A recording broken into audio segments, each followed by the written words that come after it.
Ebiro ebike bitigarete asobochorio boke koine kiwa chinsemo a oimeyense ya Kenya anene ase county ya Nyamira kogenda ase county ya Nyamira ward ya Nyansiongo nigamari ganyo boigo aikirana gosangano mo teneneli gose o returning officer wekiumbe kyobochori bwa IBC Kenneth Okung nigate birenga nigobero beire boikiranu na boigo nigobara chikoine kiango bochori obo bwakorekire ase chinchera chingiya buraburu chitayo chinga kibona bakichikura baboligwe kuralia omorembe.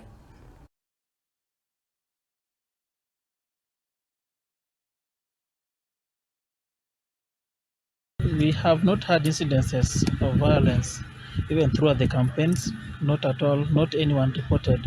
But let me assure the members of the public, particularly residents of Nyansiongo County Assembly Ward, that the IEBC, through the returning officer, who is myself, and other election officials that are together with us, we are committed to ensure that we deliver credible, transparent, and impartial elections for Nyansiongo County Assembly Ward.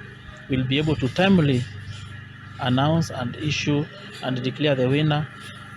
We expect that to happen as soon as polling closes and as soon as the election officials are able to conclude the process at the polling station.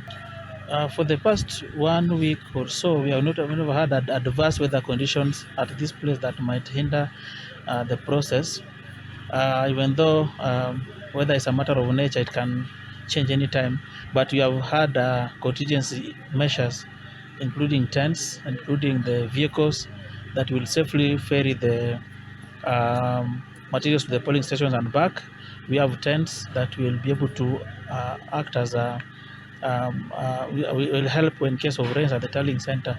We have also done just mapping yesterday, and we have confirmed the conditions of the road. They are passable, and even in case of rain, the vehicles will be able to deliver the election materials to the polling stations and the officials and be back at the tallying center safely.